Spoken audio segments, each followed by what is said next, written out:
Tehran and Tel Aviv are on fire. It is a war that many people tried desperately to avoid, while others were actively trying to ignite. Now that we're here, what is it that Israel really wants to achieve? What options are there for Iran to de-escalate? And what will the United States do? Will it stop the war, or will it join it?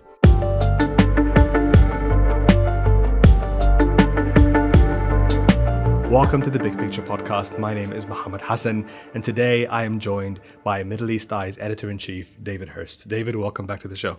Thank you very much for having me. I don't know where to begin. There's so much to talk about. Things are moving at a breakneck speed. Let's start with, how do you explain how it is that we got to this point? So when I first met Benjamin Netanyahu, he was an opposition MP. He was out of power. It was the early 2000s. He was described by my host, BICOM, as an extremist. And the first thing he told me, and the first thing he would tell everyone, is we've got to bomb Iran. And Iran is, to use his words, the mothership, and Hezbollah and Hamas are its aircraft carriers. And so this has been a project of Netanyahu's that stretches all the way back to then and beyond.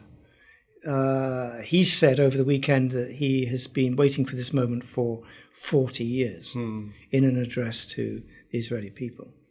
And there's no doubt that he wants to expand the war aims from something that is really pretty focused, which is disabling Iran's nuclear sites, to something which is much bigger, which is a complete destruction of Iran's oil infrastructure, its hospital system, Tehran itself, all of these now, and regime change. And so over the weekend, he got involved in a debate. Well, we can discuss whether this is a real debate or whether this is scripted. In a sort of good cop, bad cop way. But with him and Trump. He got involved in this debate on television with Trump saying, letting it be known that he had vetoed a hit on the Supreme Leader, Ayatollah Khamenei. And Netanyahu is saying, well, Trump can have his opinion, he's the leader of America, but I'm the leader of Israel, and we'll form our own judgments. I.e., he didn't take that off the table. And then he added that a completely spurious claim, which has got, as far as I can see, no evidence at all, that Iran was behind the two assassination attempts on Trump in the last year, i.e. that Khamenei was a direct threat to Trump personally. Trump is still trying to maintain that negotiations and Israeli bombardments can coexist, contemporaneously, simultaneously with each other, in exactly the same way as this sort of Steve Witkoff, his Middle East envoy, employed with Hamas, that they had negotiations in Doha, but the war continued in Gaza. That's been going on for some time. And to a lesser extent, it also happened when Hezbollah was negotiating a ceasefire in November last year. You had ongoing operations and very big hits by the Israeli army, and you had a negotiation process going on in Beirut. He thinks he can do the same thing with Iran, and Iran has ruled this out. So at the moment, what we're doing is we're in a period of each side trading blows with each other, and finding out how far they are degrading the other side's will to fight, and Trump just watching it. And Trump will have a choice to make. Either he puts his weight fully behind, moves to de-escalate the crisis, or he lets it continue, or could eventually join in. Joining in is difficult with the mood in Congress in its present state. But if, for instance, Israel degraded Iran to the extent and with the speed with which it degraded Hezbollah, you could get to a scenario where Trump said, well, you see, I tried to give them a way out. I tried to give them an exit ramp. They wouldn't take it. I warned them. They didn't take it. I'm very sorry, but you make your bed and you lie in it. And he could have that sort of and I think you'd get most of the backing of the big major European states. However, there are lots of other problems with that scenario, just letting the war run its course. And one of them is that the further down the line you go, that this now becomes an exercise in regime change, the more Iran will say we've got nothing else to lose. We're going to go for we're going to use all the levers at our disposal. We're going to use the closure of the Straits of Hormuz. Or, and they've just said this now, they've threatened to pull out of the NPT. Now, the NPT doesn't cover Israel. The Non-Proliferation Treaty. The Non-Proliferation Treaty doesn't cover Israel, but it does cover Iran at the moment. And under it, Iran is obligated not to develop a nuclear weapon, and it is obligated to accept weapons inspections or inspections. Both of those it could now pull out of, which would be a precursor to developing a nuclear bomb.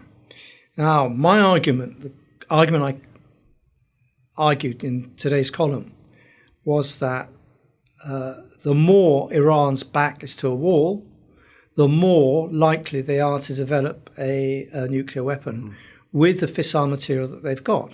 Now, you can bomb Natanz. You can try and bomb Fordo, which although the cascades of centrifuges are much, much deeper below ground, and it's been built to withstand a 6 on the Richter scale earthquake. And this is what Israel wants the US to help them too. And that's what Israel wants. They want the B-2 bombers and the really big bunker busters to do that. But I'm not sure that even that would be successful. But in addition to that, there are still a sizable quantity of enriched uranium around, which could be hidden anywhere, that Iran could use to develop a bomb at short notice. So just letting the war run its course is absolutely plays into Netanyahu's hands in terms of its ultimate goal is to dismantle Iran in the same way he dismantled Hezbollah, in the same way he degraded Hamas, and it isn't simply the nuclear weapons or fissile material that's on the table. It's Iran as an independent state. It's missiles. That's now also on the table. So basically, the deal on the table, if Iran did wave its hands in the air, did wave a white flag in the air, would be you can't enrich uranium on your territory, and you can't have any means of defending yourself because you can't have any rockets anymore. Now, which independent country is going to accept that?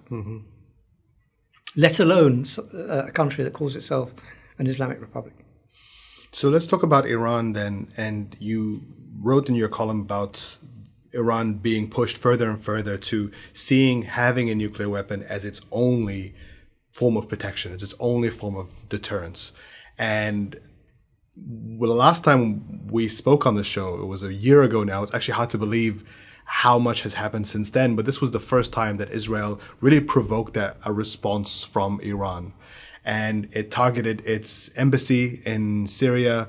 And then it, of course, assassinated the Hamas's political chief, Ismail Haniyeh, inside of Tehran. And both of these attacks seemed like they were designed to provoke a response from Iran. Netanyahu wanted Iran to get dragged into a war. Iran had this show of force. They sent 600 drones into the sky and moved them very slowly over the region. So to create a sense of... And told Israel, or told the world, Yes. that they'd launched them. Yes. So they gave everyone plenty of time to shoot them down. But it was meant to be this spectacle that said, you don't want to mess with us. We're a major, serious military power. This is our deterrence. Don't try this again. And it happened once and it happened twice. And now they seem to have lost any sense of military deterrence. Israel is striking them wherever they can and however they will, with appearing to have the backing of most Western leaders, including, of course, the United States. Did Iran actually fundamentally miscalculate what was happening over the last year? Well, there are two ways of looking at it. You can certainly say that Iran and the peoples closest to what the IRGC were thinking made a massive miscalculation. They thought their air defenses would hold up. They didn't think that the most important targets were within the reach of Israeli bombers without a massive in-flight refueling system, which is also very vulnerable to missile attack. And neither of those assumptions turned out to be the case. And Iran's skies are as open as Lebanon's or Gaza's or Syria's to Israeli planes, as it turned out. That is a massive miscalculation. The second one is that Israel appears to be able to strike the leadership of the IRGC and the nuclear scientists at will, and they're continuing to do so.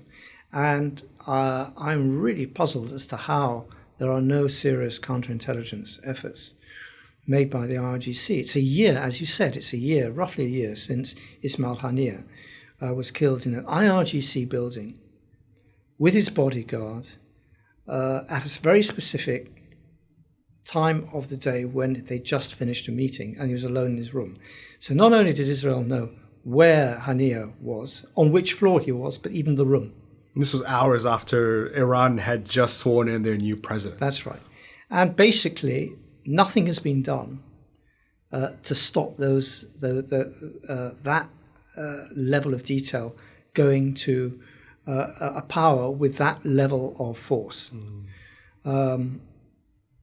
If you consider, for instance, how it took the CIA nearly 10 years to track down Osama bin Laden in Hyderabad, in Pakistan,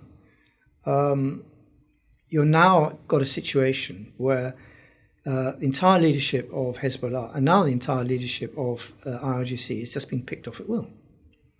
How has this happened? Why are everyone still in their own homes?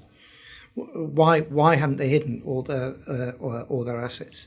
Why does Israel know where everyone is in real time? That's a massive intelligence failure, and it hasn't been addressed. So Israel's got all this intelligence. It's got the means to hit. It knows that Iran has never been weaker. Therefore, it's now going in for the kill, and it's going for the jugular. The real question is, what strategic reserves does Iran have? And here again, when we judge Iran, we go either from exaggerating its power, which I think we have been doing for much of the period since 2006 and the last big war in Lebanon. And Iran has exaggerated its power, or believed it could establish a means of deterrence, mutually assured destruction with Israel. But we've also got a massive technology gap, and that technology gap is at the moment is proving decisive. However, like Russia, the West also has a habit of understating or misinterpreting Iran's weakness. And we massively underestimated Putin's power to recuperate against the most sophisticated Western weapons in Ukraine. and slowly, inch by inch, Russia is gaining more territory and pushing back.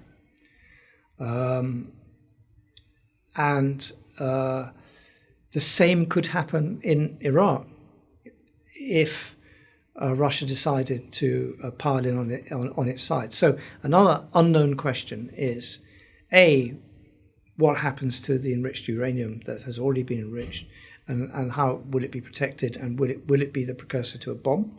And at the moment, the warning of the NPT is a very, very clear warning of what Iran is thinking to protect itself.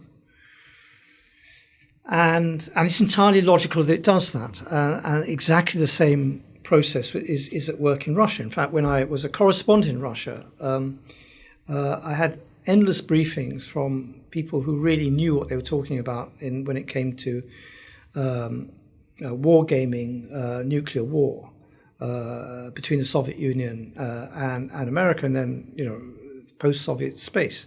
And they said, look, it's very, very simple. We know our conventional forces are rubbish.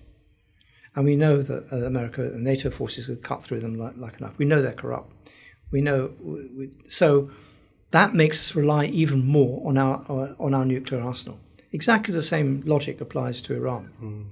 Even though it doesn't have a bomb yet, it must now be tempted to think the only way to get a bomb is to do it quickly. And therefore, if you're actually interested in preventing the nuclearization, not just of Iran, but of Saudi Arabia, Turkey, all the Gulf states, of a real nuclear arms race, the only way out of this is a voluntary agreement of the JCPOA type, or some form of guarantee that Iran's nuclear enrichment is peaceful and it is inspected. But we're miles away from that now, and the one, and we're led by the nose by a messianic leader of Israel, whose life's ambition has been exactly the war that we're now seeing. And that to me is the most alarming aspect of this, is that Israel and Netanyahu, to a certain extent, I feel like we have a good grasp on what his drives are, what his ambitions are, and what makes him take these decisions. What I find less understandable is the reaction that we saw from the rest of Western leadership.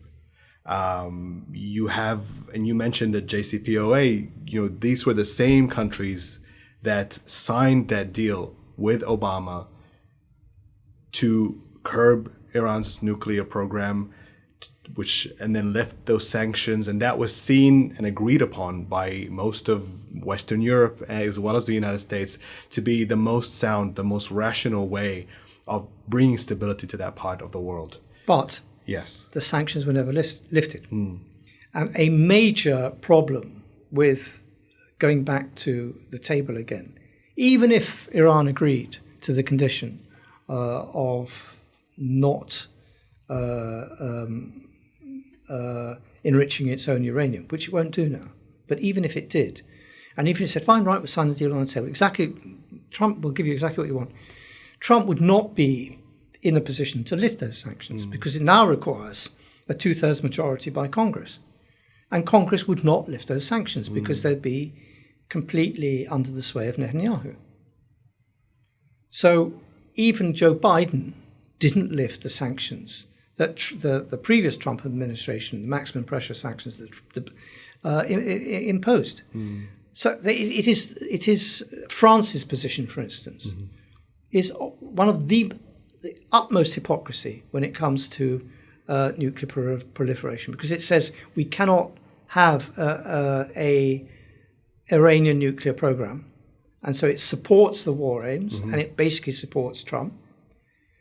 But France was the one that gave Israel its nuclear weapons in the first place. And Israel everyone knows that Israel has got at least 200 warheads, and no one talks about it. Yeah. And when there was a serious... And Israel has never admitted officially that it has nuclear weapons. where there was a serious attempt to actually say, let's put these on the table and discuss the complete nuclearization. It was Amr Moussa, the Egyptian foreign minister, who did that, to his credit.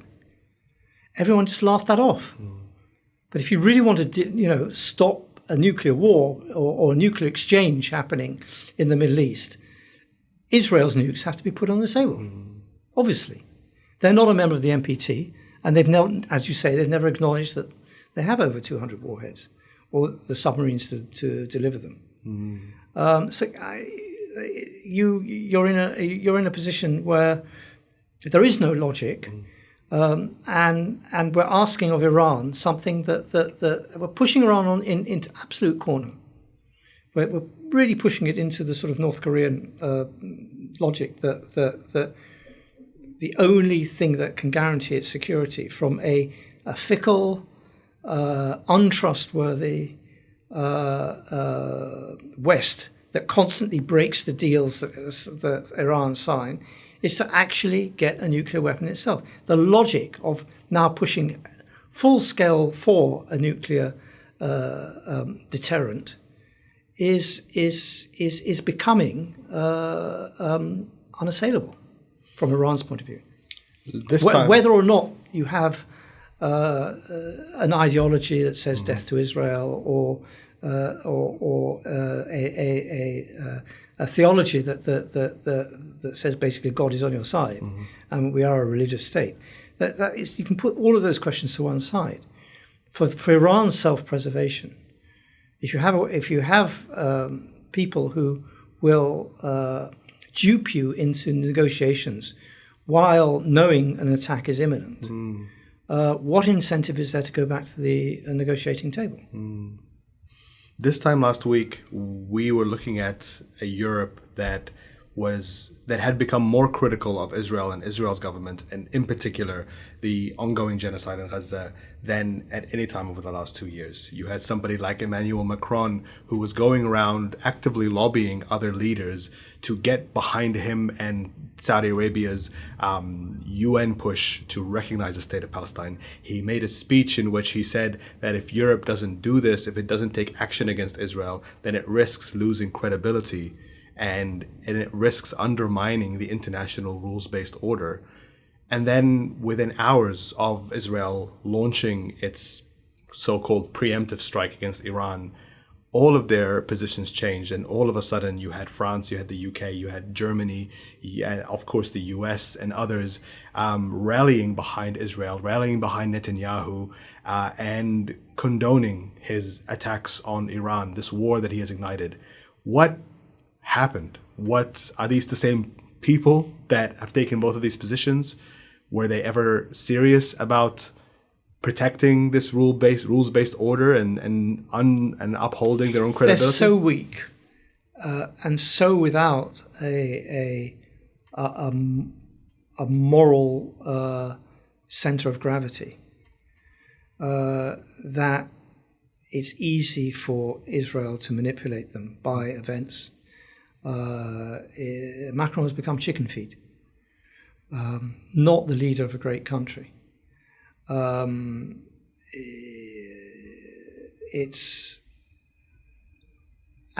before that, even if the conference had gone ahead, the UK probably would not have backed a Palestinian state because they would have been bullied into it by Netanyahu saying, okay, we're going to unilaterally announce the annexation of 2/3 of the West Bank. So they were just willing this declaration on so that they could then announce what they've already done, which is to annex the West Bank. So Israel has got, or Netanyahu in particular, has got a very shrewd understanding of exactly what a paper tiger Emmanuel Macron and Keir Starmer are. And Trump that wavers from one reality TV announcement to another and not have even a credible line that would stop a major war taking place in the Gulf.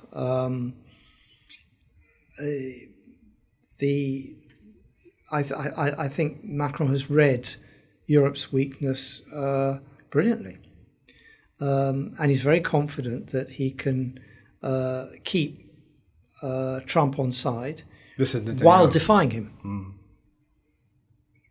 I mean, okay, then now we can talk about, is he really defying him, right? Yeah. Or is this actually just a very clever good cop, bad cop routine? Well, I'm sure this is the exact question that Iran is asking themselves, is that was these weeks of negotiations, this very public promise by Trump that he really wanted a deal and he wanted this to be part of his peacemaking legacy, was it all smoke and mirrors? Or has Israel figured out how to lead the U.S. foreign policy by the nose?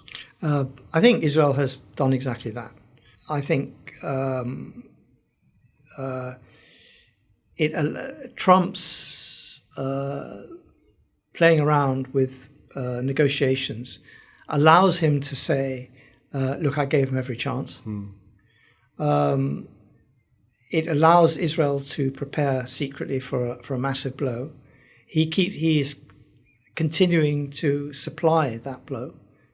There are no indications that he's restraining Israel in any way. In terms of the number of bombs they're dropping, or the quality of them, or the missiles, and in fact, the US are fully engaged on shooting down Iranian drones. So they're fully engaged on Israel's defense from an Iranian counterattack, while doing nothing to restrain Israel. And the war aims, i.e. dismantling Iran's capability to threaten Israel, are the same. Slightly different means, but exactly the same. So if Israel just carries on trading blows and degrades Iran, that's, Trump will have a big smile on his face.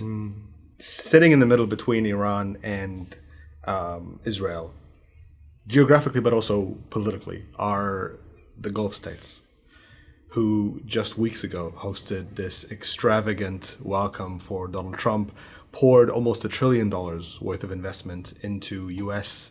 tech companies. And $1 trillion, it's like 4.5 trillion, isn't it? Okay, I've got my numbers right. I've an insane amount of money.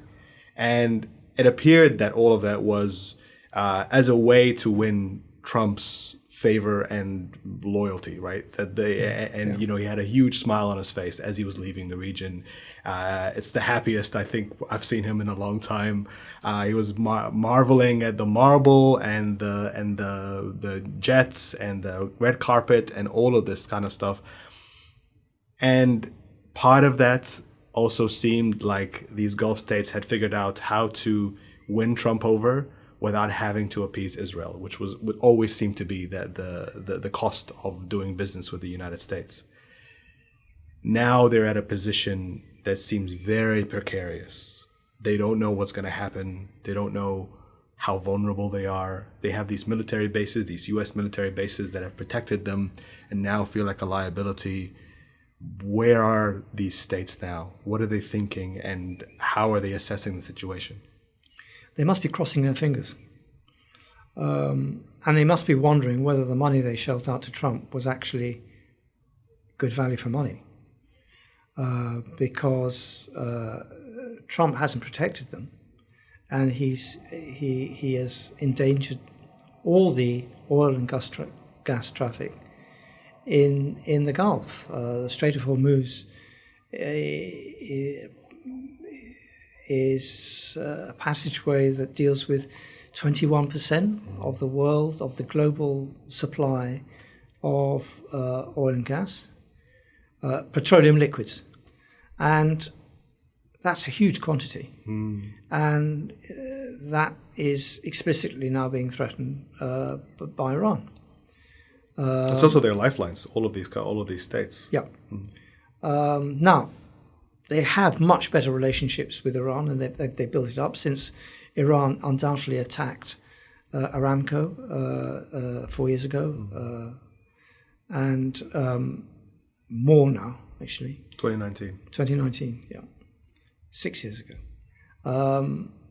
And mined their ships as a way of getting deterrence. Saudi Arabia has allowed Iran now back into the Hajj again. They have come to an accommodation over the Houthis.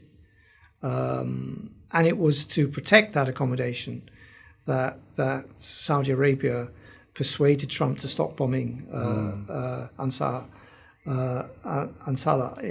in Yemen before his Riyadh conference. And they must now be scratching their heads and saying, how on earth can we stop this before Iran really does reach for the nuclear button, or at least pulls all the levers at its disposal. And one of them must be stopping all oil and gas traffic out of the Gulf. So they are obviously issuing quite strong statements. The Emirati statement over the weekend was very strong. They are absolutely all on the side of a mediated stop to the war as quickly as possible. But do they have a favor to call in? No, they don't. They've just got all this money that they paid out. And they must be praying that this war stops very, very quickly, because the more the list of targets of the Israeli Air Force spreads, and it starts a general bombing campaign of Tehran, which is what I believe we'll see happen. It's certainly what Katz, the Israeli foreign minister, has threatened over the weekend, that they will now start targeting Tehran's population. You said Tehran will burn. Yeah. The more Iran will be thrown back into the sort of situation it was when it came under existential attack from Saddam Hussein. And it was from that point, just after the revolution, when they were attacked by Saddam Hussein, and they really didn't have an army to fight back, and they really didn't have the weapons to fight back. They had very old Second World War rifles. That today's policy, its enrichment program, but particularly its strategic missile capability, was born. It was from the Iran-Iraq war that the policy was born of establishing militias that could really fight Israel right next to its borders, and have those militias stretch from the Mediterranean to the coast of to the borders of Iran. And it was in that war that of course, Saddam Hussein had the absolute undivided backing of American technology, German technology companies that provided him with a precursor for sarin gas and for mustard gas that he used on the battlefield. And he had the great blessing of Ronald Reagan and his then bright young envoy called Donald Rumsfeld. And there are still people in Iran who are suffering from those gas attacks. They're still veterans of that war who do it. And it was a very, very bloody episode. It took 8 years for Iran to expel Saddam Hussein. And they'll never forget it. And that's a crucible of Iran's foreign policy and its reason for setting up the network, which now appears to be much weaker, if not dismantled. And that the Iran-Iraq War, I think, is a very important touch point to look back on, because it was, as you said, Saddam Hussein went into that war with full backing from the West, who believed that they could use him to deteriorate and undermine and ideally collapse the Islamic regime in Iran. Just after the revolution. Just after the revolution, before they had even were able to get on their feet or prepare for an 8-year-long war. Yeah. And it failed. And we are here now, 40 years later, with this regime that has survived a lot of hits from the outside, a lot of upheaval from within its borders, popular protests, popular attempts at uprisings, sabotage, at all sorts of things. What is the likelihood? I mean, if they survived all of that, are they strong enough to survive what this could be? That is the key question. And honestly, I can't answer it. I don't think anyone can. Because you're dealing with a completely new range of technologies and weapons which have been tried, systems which are being tried out for the first time. Those systems can be deployed with total impunity and Western backing. There's no break on Israel yet. And assessing Iran's strategic depth, which is what we're talking about, is very, very difficult.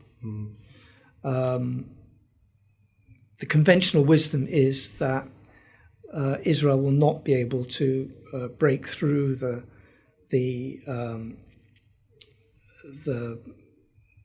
hundreds of meters of rock in which the cascades of enrichment centrifuges are buried in Fodor.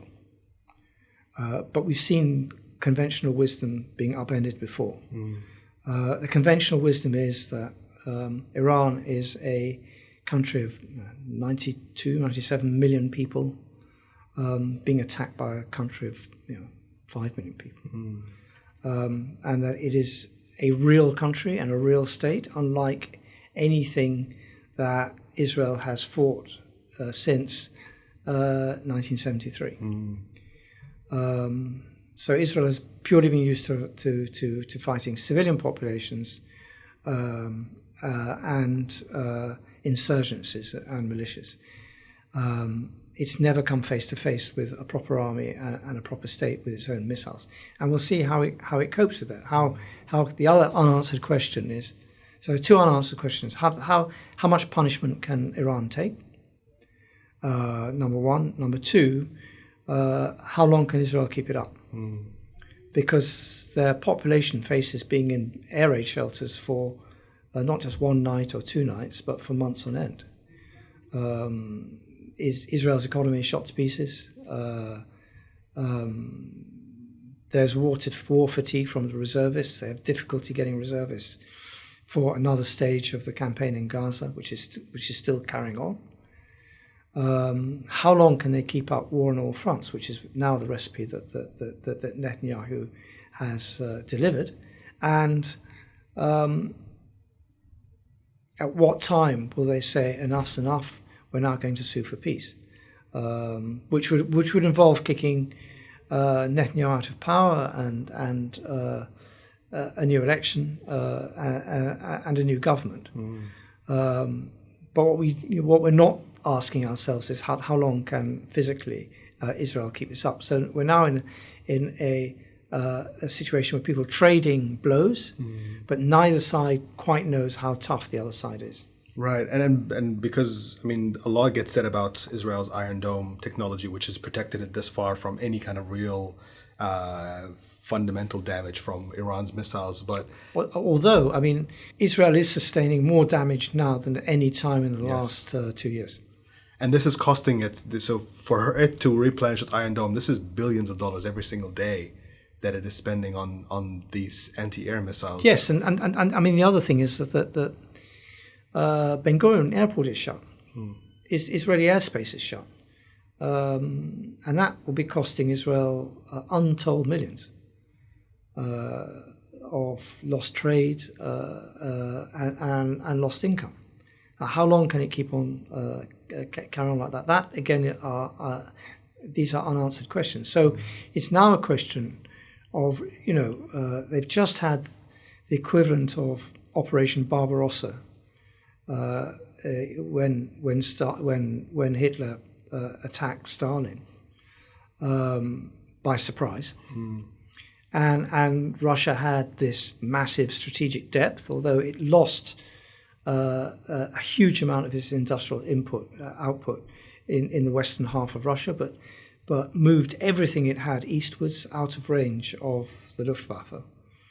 Will Iran be able to do the same thing against a completely different new technology, which allows Israel to roam literally all over the airspace? And will it have that strategic depth just to keep on surviving and keep on functioning as a country at war and fighting for its very survival? Let's talk about Russia. I remember 6 months ago now, you and I were at the Doha Forum, and it was a very consequential weekend because it was the weekend that Bashar al-Assad fell. And very quickly you saw how all of these kind of foreign delegates that were there were scrambling to try and make sense of what was happening. And at the heart of them was the Russian Foreign Minister, Sergei Lavrov. And I'll never forget the look on his face during a one-on-one with an Al Jazeera reporter, where he was asked about what on earth is happening in Syria right now, this kind of a key proxy that Russia had spent so much time and effort trying to kind of protect from falling, and he looked over and said, "I'd rather talk about Ukraine." Yes, why aren't you asking me about Ukraine? Yeah, and I wonder what Russia is thinking at this moment, and what options they're weighing up. Are they going to let Iran potentially fall, or are they going to get involved and risk escalating this into something that might go beyond what they're prepared for? Well, when I was last in Tehran, a big delegation, Iranian delegation, had just returned from Moscow with great smiles on their faces about all the trade that was just about to happen. I attended an Iranian conference of automobile manufacturers, and they'd all just come back and received this fantastic welcome and lots of contracts for car parts, basically. And we knew then that developed not just into car parks, but into really big transfer of Iranian drones to Russia for use in Ukraine. Something like 9,000 of them have been used in the last 2 years, according to the Ukrainians. Now, is Russia going to treat the potential fall of Iran in the same way that it treated Bashar al-Assad, where it basically shrugged their shoulders, as did indeed the IRGC, as did the Hezbollah? They all, when they realised that Assad's troops weren't fighting and they were walking away, they walked off as well. Pragmatic, but that was the end of that. And now their tone to the people who ousted Bashar al-Assad is very businesslike, and they've done a deal to keep their two bases there. These are the very same people that they described as jihadis when Damascus was about to fall, and they then intervened. And they said, had we not intervened, you would have had the Islamic State in control. Well, that's obviously not Islamic State, but it's former Al Qaeda people in control. So it's the very people they described as irredentist, takfiri, jihadi extremists. They're quite happy to deal with now. In terms of Iran, I think their thinking will be very, very different, and always was. Iran is vitally important for Russia geographically. It's basically the whole of the southern Caucasus that it's behind. It's a very, very sensitive area for Russia. It's always been part of the great game between the West and Russia. Who has got Iran? If America recaptured Iran, Russia would be extremely vulnerable to attack from the south as well as from everywhere else. It would be exactly like a return to the days of the Shah, when the relationship with Israel and the West was absolutely central to taking back the Soviet Union at the height of the Cold War. It would be really a return to those days. Will Russia allow that to happen? No. Now, the relationship between Putin and Netanyahu, it goes back a long way. And there was a time I can remember when Netanyahu flew by private jet secretly to Moscow and persuaded Putin, when the missiles were literally on the flatbed trucks, to not supply Iran with the latest generation of S-400s. So if you look at the whole scenario, the attack on Iran has been decades in the making, because it required Israel's certain knowledge that it had not only the latest generation of bombers, but that Iran did not have the latest generation of air defense, which can only be supplied by China and now by Russia. And that they had a huge technological advantage. Now that putting that jigsaw in place took decades. It was a life's work, as you described. This is Netanyahu's so he's not going ambition. to suddenly now say, "Oh, mistake, I'm now going to retreat." There's nowhere for Netanyahu to retreat. Domestically, he can't retreat. He has to. And if you notice this,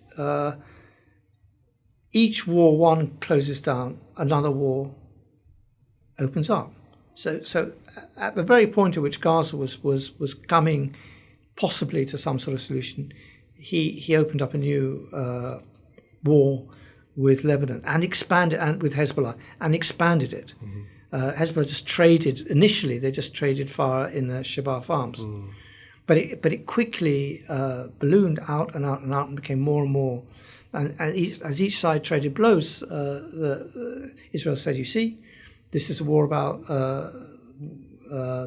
affecting the whole of the north of Israel. Therefore, we're going to invade." Right? When that closes down and there's a ceasefire, Syria starts up. When Syria comes to some sort of deal with Israel, again, another power that did everything to not fight a war with Israel, even though Israel just bombed the Syrian navy and its air force out of existence. As soon as that settles down, there's a war with Iran. So Israel has consciously moved from one war to another, finishing or trying to finish each foe off at a time. And the real big question now is Iran a bridge too far? And I can't answer that question. I don't think we can until it actually happens. Or will it have the strategic depth to just keep going and to reply? And as it does so, the pressure on Netanyahu domestically will increase. Because what are the stakes here, not only for Iran, but for the region? If it continues to have its back pressed for more and more against the wall, and it runs out of options to continue defending itself from these attacks, what does it look to do if it gets desperate, if it becomes existential for the Iranian government to keep itself from collapsing? It develops a bomb. It closes the Straits of Hormuz. It goes to Russia and says, "We helped you in Ukraine. You've got to help us against Israel." And those are at the moment, Russia is basically strongly on the side of negotiation and de-escalation. But if it gets to the stage where it's about to lose Tehran, that calculation might change. But those are the three things that immediately come to mind. There are probably many more.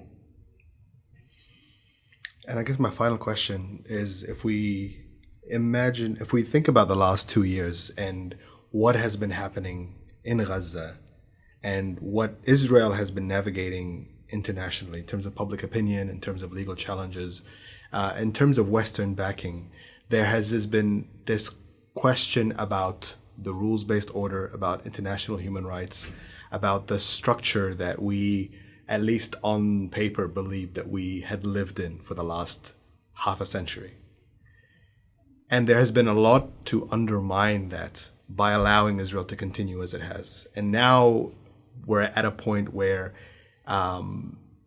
there doesn't really seem to be any opposition at all, diplomatically, politically, economically, to Israel and to Netanyahu pursuing this war against Iran. But there's huge opposition on the streets. There's huge opposition in public opinion. Israel's lost a generation of supporters in America. Mm-hmm. Anyone who turns on the telly and starts the clock of looking at the Middle East in the last 2 years will be anti-Israel. Anyone. So what we've got is a generation of politicians that are unrepresentative of a massive change. Israel and Gaza and the Palestinian cause has become the number one global human rights issue. In exactly the same way that the ending apartheid in South Africa was so many years ago. I think it's bigger than that now. So Israel has lost global public opinion. It hasn't yet lost the leadership, the representatives of all Western powers. It's lost the global South. It's lost Brazil. It's lost Africa. It's lost China, and it's lost Russia. That's quite a lot of the world. It's got India, but that's quite a lot of the world to say that. And that, one would have thought, would have, over time, a huge effect on the status quo that gives Israel complete impunity of action.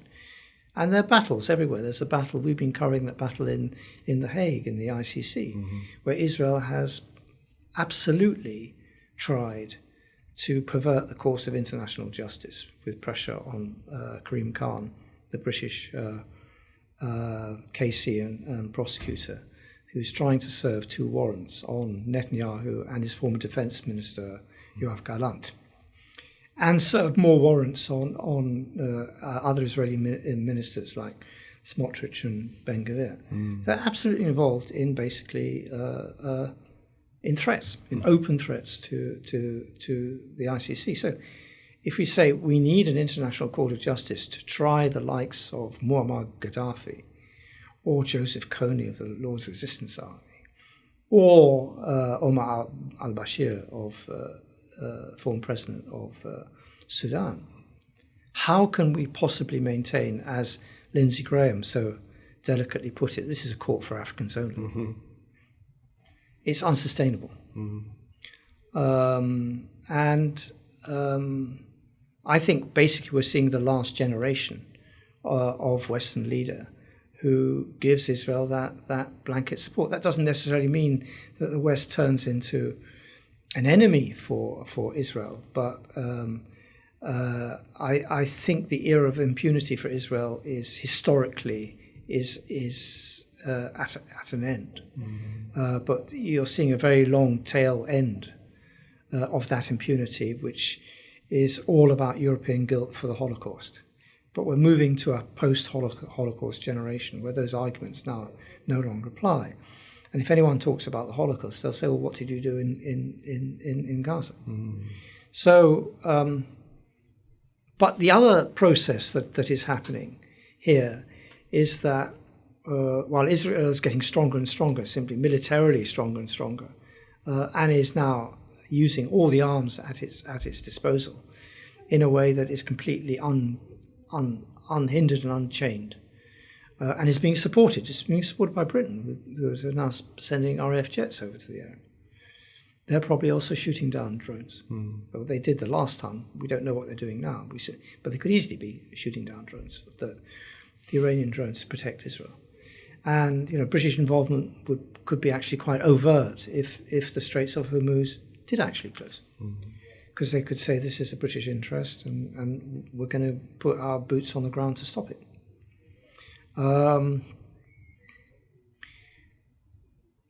So I think the other thing that is happening is that as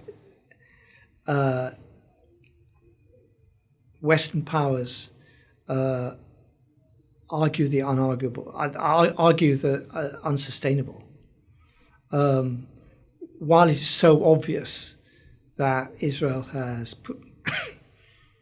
driven a sort of D9 bulldozer through a rules-based system, and it's impossible to argue now that Israel is a force for good in the world, put crudely. You're seeing the end of the Western rules-based order, or the shrinking of it. It will not apply much beyond anywhere else. And so, the next time the West has to appeal to anyone outside it to say, "Oh, we support us because it's the right thing to do," people will say, "Why? Why should we support you?" The sort of America First nationalism and the other nationalisms that are going on in Europe will lead us to governments that are all far right, because the Macrons of this world or the Starmers of this world will lose to the far right eventually, because the economy over the economy. Trump is endangering the global economy.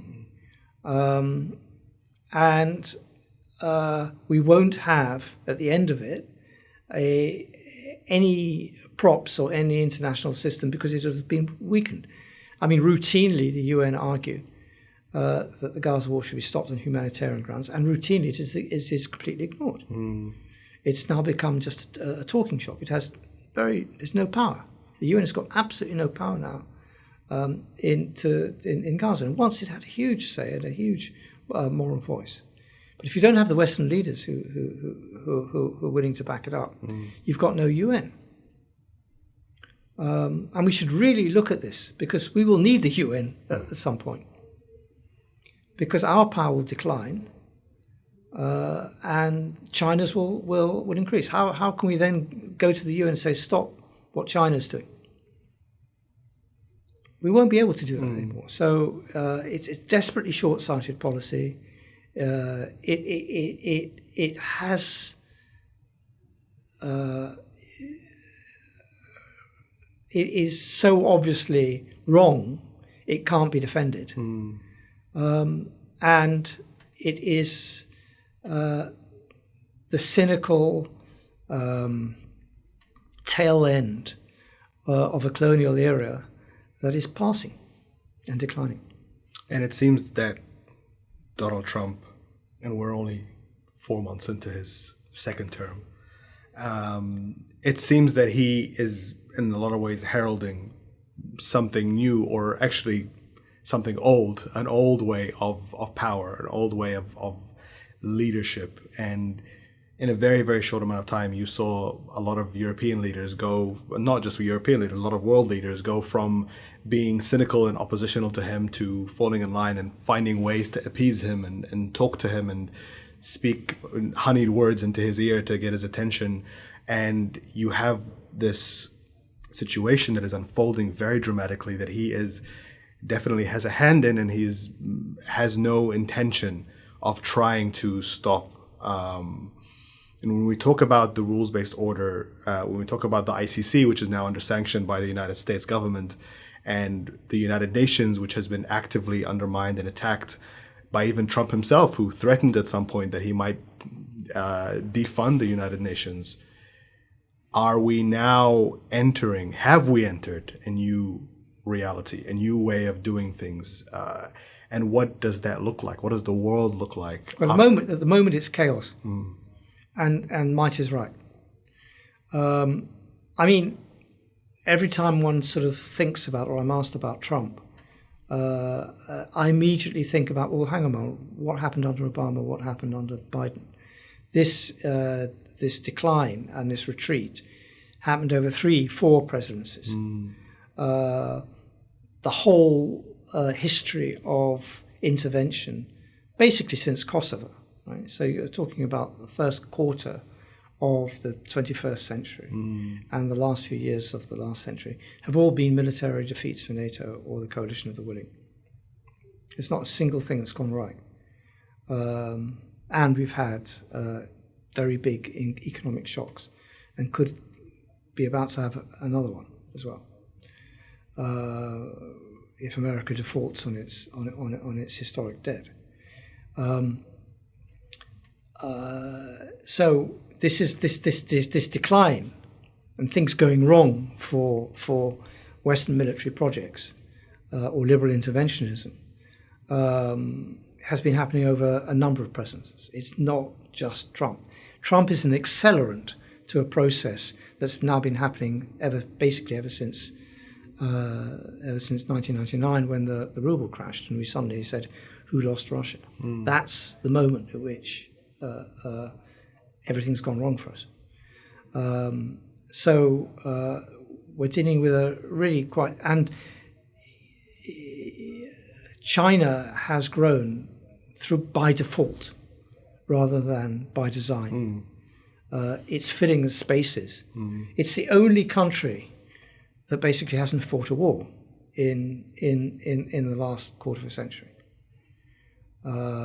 and it's booming from that point of view. Yes, it has an awful lot of the problems of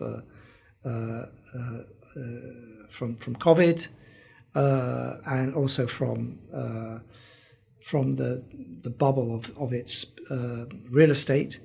This is still a country that whose GDP is substantially lower than average GDP of the average American. It's still a long way behind, but it's the only country that hasn't fought a war, and it's the only country that's quietly arming. So, and it gets, it will also want to ensure its oil supplies from the Gulf and from Iran. So, Iran as a supply of oil to China and to Russia would be a very good excuse for both China and Russia to enter the war on Iran's behalf, because it is a strategic interest for them. It's not the major one, but it is a strategic interest. So what sort of world order are we entering? We're certainly entering the decline or the end of the peace that settled over Europe for over half a century, since the end of the Second World War. We're entering an era where the West, as such, is in a far weaker position to determine other people's choices, economic choices, a weakening of the dollar as the reserve currency, although it still is the global reserve currency, and its replacement by other currencies. Basically, the euro or the Swiss franc is actually a safer reserve currency than the dollar at the moment. So we're certainly, you can see that this is an end of an era. What you can't see necessarily is what replaces it. And I'm in no, I don't have rose-tinted spectacles on when I think about Russia, or when I think about China. I don't think necessarily what replaces this world order is going to be necessarily a better one, but it's certainly going to be more chaotic. And anyone in the middle of this, like particularly the Middle East, and particularly the Gulf states, have got to think very carefully of how they hedge their bets. They cannot place their trust in America as their umbrella. They have to replace it with other things, and they may turn to China increasingly. The relationship between Saudi Arabia and China is actually really quite interesting, because they've started to deal with each other in not in dollars, but in other currencies.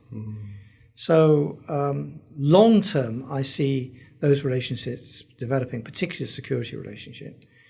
Now you can argue that all of these will actually force America to see that following Netanyahu blindly down the footpath that he has so carefully laid for America and for Trump is not in America's best interest.